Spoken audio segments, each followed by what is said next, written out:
Hi guys, ako po si Bino, isang teacher at isang engineer.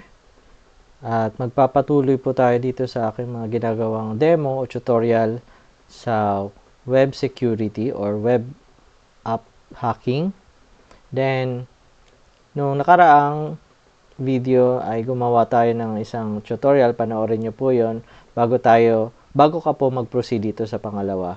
So, ito po ay unprotected admin functionality, isang vulnerability din. Ang ibig sabihin po nito ay merong admin function. For example, isa tayong user ng isang web app or website at wala tayong access sa admin. 'Di ba? Kasi iba yung mga function ng admin. Kaya niyang mag-delete, mag-add ng mga user at kung ano-ano pa. Ngayon, itong lab na to or yung itong vulnerability na to, ibig sabihin yan, pwede kang pumasok at gamitin mo yung functionality ng isang admin.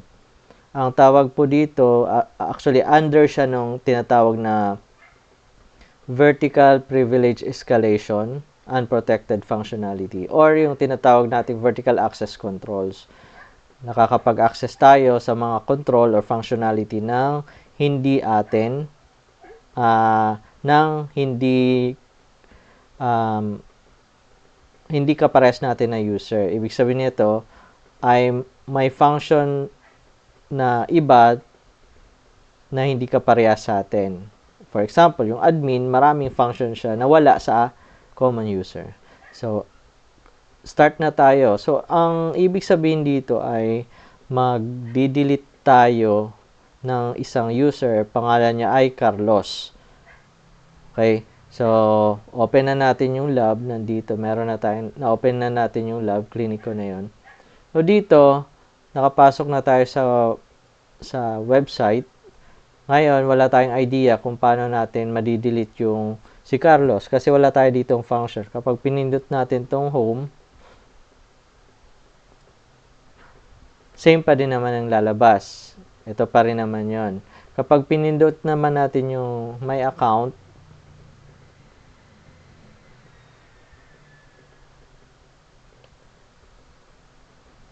login page ang pupunta natin. So, balik tayo dun sa home. Pwede rin naman may account tayo, pero dito siya, tatry muna natin na hindi tayo nakalagin. So, isa sa mga pwedeng ginagawa natin dito ay magta-type tayo ng paisa-isa. Halimbawa, for example, tsamba lang muna tayo. Pwedeng may admin. Try natin yan.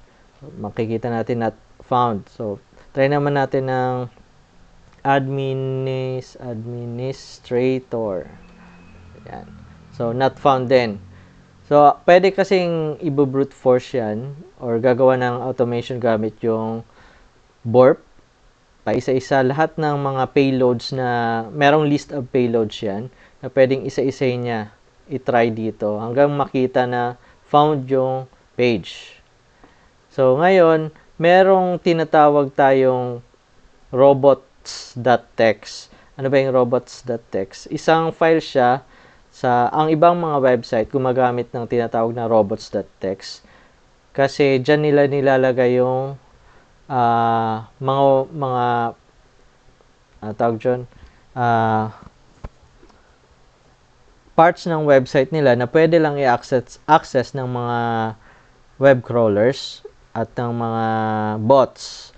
Doon nakalagay yung permit at yung permitted or tsaka hindi permitted. O permitted. Ayun. So, try natin i-type dito yung robots. Actually, i-append lang siya /robots.txt. Ayun, merong lumabas dito. Ito yon, user-agent asterisk. O, ibig sabihin nitong disallow. Pagdating doon sa bots or yung mga nagtawag doon na web crawl, i-disallow niya na pasukin itong website na to or yung part ng website na to.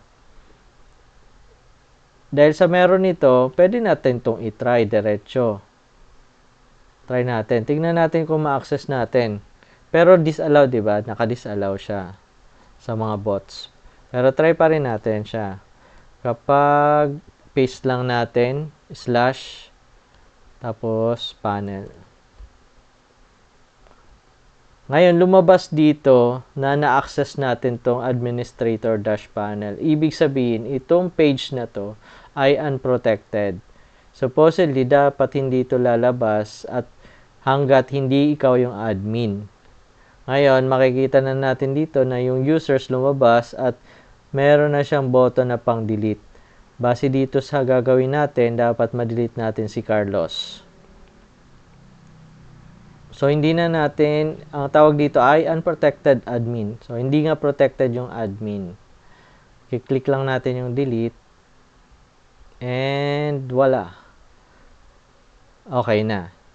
Nakita natin na unprotected nga yung admin. So, ang tawag po dito ay unprotected admin functionality.